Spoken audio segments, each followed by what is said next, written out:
la chaîne qui nous rapproche de la réalité.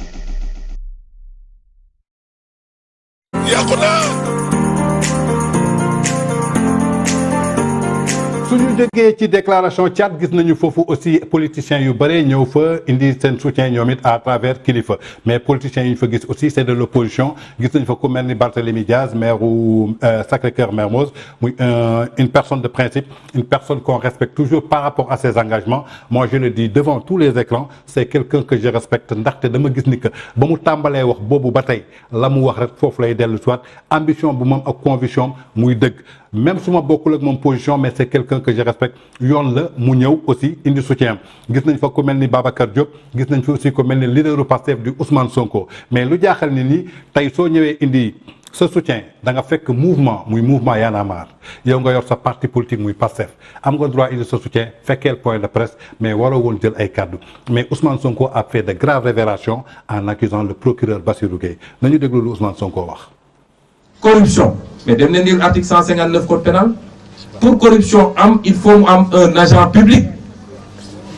boo xam ne dañ koo jox pour que en échange mu def wala mu bañ a def ana agent public bi après ils mettent leur connerie de X, excuse-moi du terme comme dit Barthélémy Dias, c'est du foutage de gueule. Tu prends, tu mets X. Mais quand nous corrompre dans cette affaire-là? Parce qu'il faut coûte que coûte fabriquer des preuves pour que nous dem tëddi kaso. Mais nous ay borom kër lañu dañu yor doom yor jabar yor ay activité yow nga leen tëj gënoo leen Macky Sall bi leen tëj gënu leen te tey su jugee palais dina dem toog ak njabootam et on nous dit laissez passer. balaa may dee ñu ne Sénégal réewu jàmm day fekk tous les acteurs dox jàmm te yow mi ñu jox nguur pour nga améliorer le sort des Sénégalais nga bañ ko utiliser pour di dal ci kaw nit ñi ma daaneel nag ci wax ni nous serons aux côtés de Y'en a marre dafa am combat yoo xam ne bu jotee bu ñu nangu fumisterie yi waaye c'est politique c'est pas man bi ma ci tollee ñi ñëw duñu politicien mais suñu taxawloon heure bi du ma toog fii di wax dafa am fu mbir di toll man je ne suis pas là en tant que politique je suis là parce que mes frères Kilifeu musuma woowee Sonko ñancoo la may wooye je suis là parce que dañoo jël justice instrumentaliser ko une fois de plus pour liquider des gens yoo xam ne su ma leen xamuloon sax war naa taxa waxuma laa nag bu dee ñu ma xam la et vous aurez tout notre soutien. Serigne Bassirou Gueye bii di procureur da ko woo ci bureau bi mu ñëwee mu ne ko yéen li tax ngeen di jàppale Sonko que yéen ñëpp di ngeen ci jëlee problème li may wax nii je tiens à le dire ici parce que nit ñi il faut ñu xam link bi yéen ñëpp di ngeen ci jëlee problème d'ailleurs Sonko va aller en prison il va pourrir en prison ne ko yor naa nii certificat médical bi Kilifeu ne ko ñun ñëpp yor nañu certificat médical bi mu ne ko boobu baaxul mu ne ko boobu nekk ci PV gendarmerie nga ne boobu baaxul yow am nga beneen. mu ne ko de toute façon il faut aller en prison Kilifeu ne ko bu yóbboo ngeen préparer ñu ay cellules ndax ñoo koy jiitu ci prison bi ci koo xam ne miinante wuñu woon parce que li ngeen bëgg a def du dëgg jaay doole la lii Kilifeu dafa jóge foofu ñëw sama kër ñu toog waxtaan ci waaye li gën a yéeme sëñ Bassirou Gueye daf ko ne dañu toog rek sama soxna andi reer bi ñu teg commencé reer ma présenté ko soxna si yooyu mu yëngal boobu ma ne ko lu xew mu ne ma sëñ Bassirou Gueye ngeen jéggal ma ci kàddu gi sëñ Bassirou Gueye moo mën a fen dëgg ma ne ko non daf ma ne Sonko sax d'ailleurs këram tas na jabar ji jël na bagaasam ñibbi na loolu ban rapport la am ak travail procureur ba di toppatoo kër jàmbur ndax tas na wala tasul c'est de la méchanceté gratuite et bête ça n'a rien à voir avec la justice te loolu mooy justice Sénégal yàgg naa wax ni problème mu Sénégal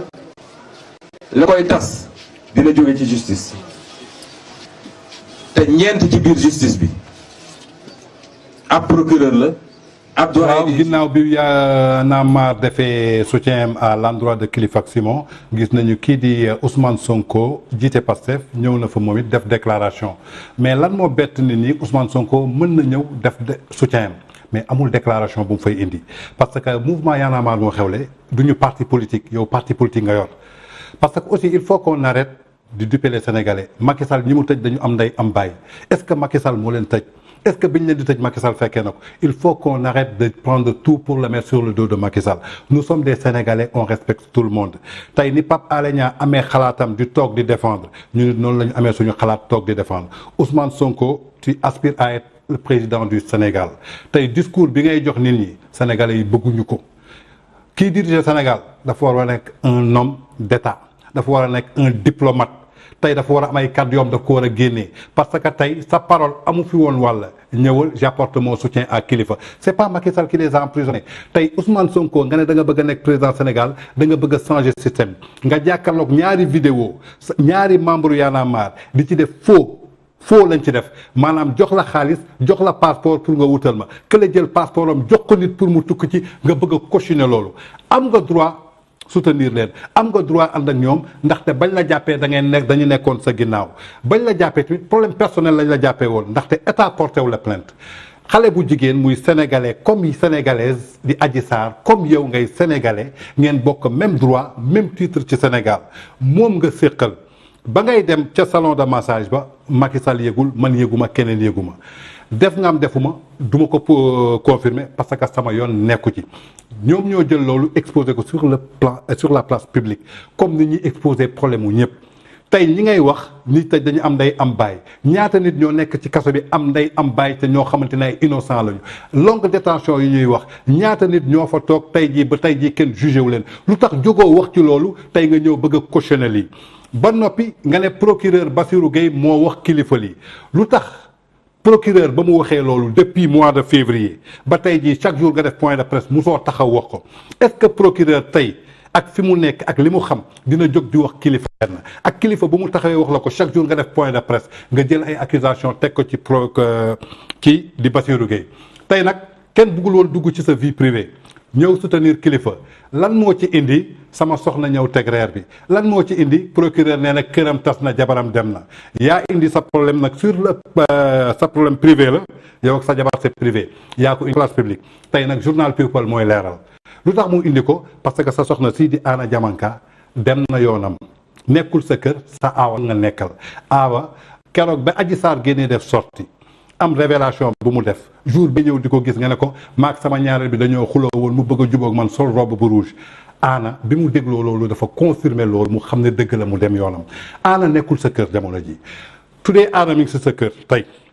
Ousmane Sonko man maa lay ñaan ci journal People yaa ngi may déglu wala waa Pastef ñi ngi may seetaan defal ma benn vidéo léegi nga posté ko parce que réseaux sociaux yi yéen a ko moom Ousmane Sonko nag nous te respectons on respecte la personne d'Ousmane Sonko mais on veut aussi quelqu'un qui respecte les Sénégalais parce qu'on fait partie des Sénégalais su ñuy déglu tamit bëgg nañu déglu loo xamante ni moom muy dëgg Anna Diamanka newul sa kër waaw parce que information bi ma lay jox nee na bés bu dellu sool sa buntu kër su dooleel gi ngay njëkk a profité pour photo pour won ko adduna bi yëpp Anna newul sa kër tas ngeen nga problème mu Adji Sarr moo tax ngeen tas def nga nag deful sama yoon newu ci justice moo koy yow yaa indi sa problème mu kër tey ci télé bi moo tax ñu leeral askan bi Anna Diamanka jour ba mu njëkkee génn sa kër la ñu xam ne ni génn na sa kër si di bind ko ngeen commencé ay leen mais l'avenir nous a jugé Anna Diamanka on le connaît très bien niñ la xamee ba kee étudiante ba balaa ngay jógee Thiès sa premier jabar et tout ça on le connaît nous te respectons beaucoup donc il faut respecter les Sénégalais tey tu te comportes comme un président Ousmane Sonko soo nee tey corruption Ousmane Sonko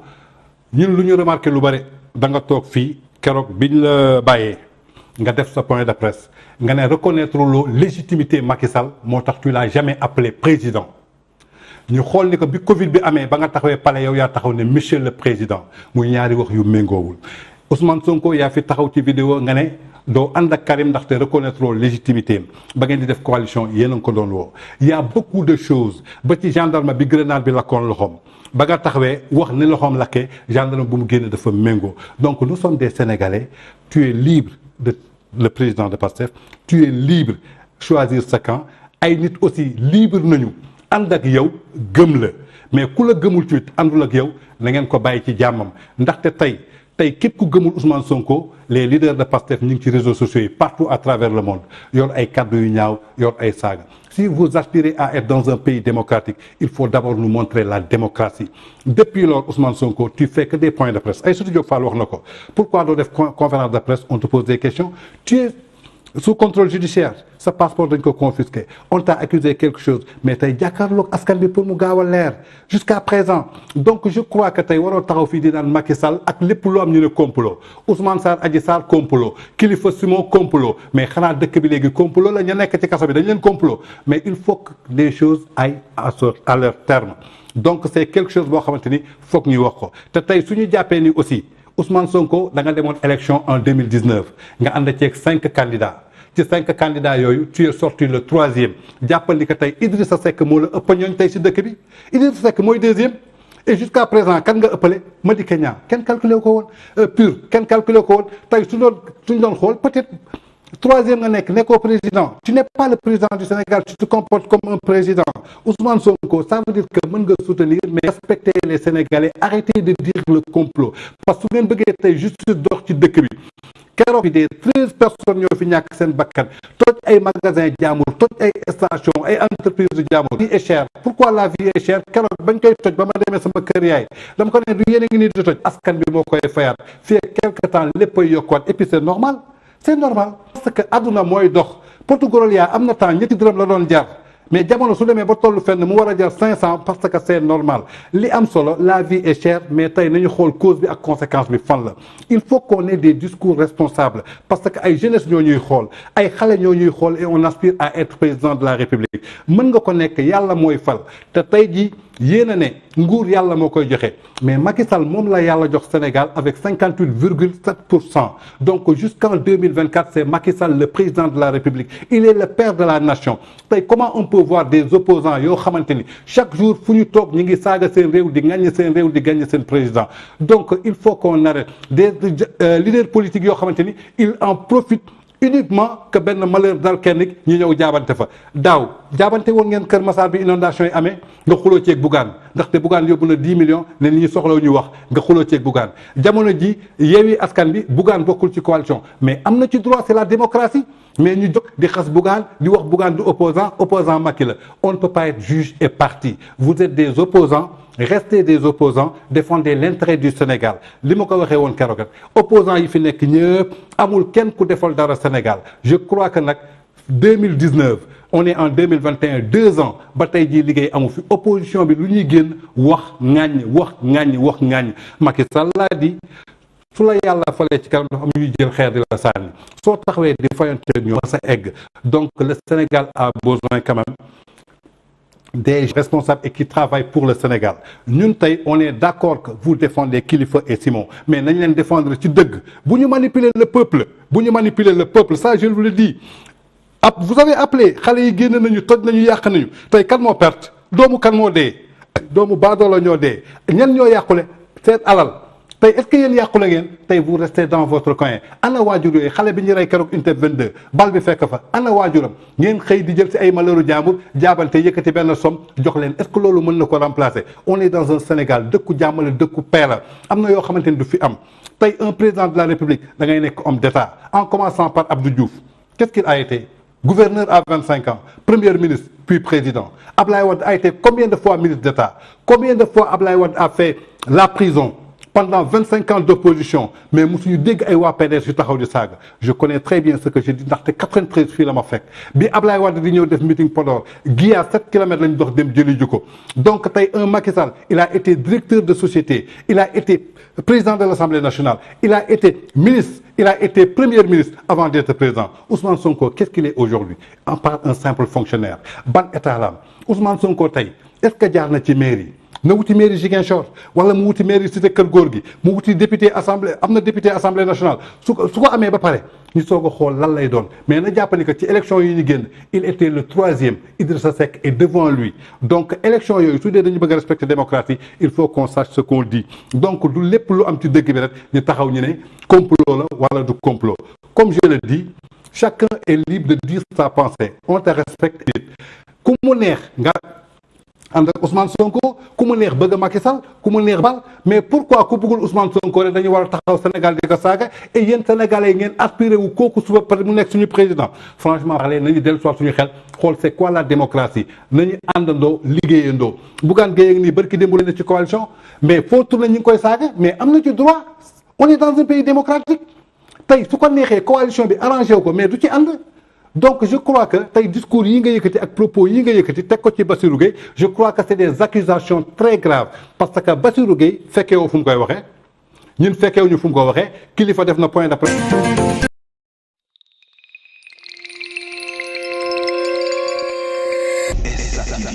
La chaîne qui rapproche de la réalité.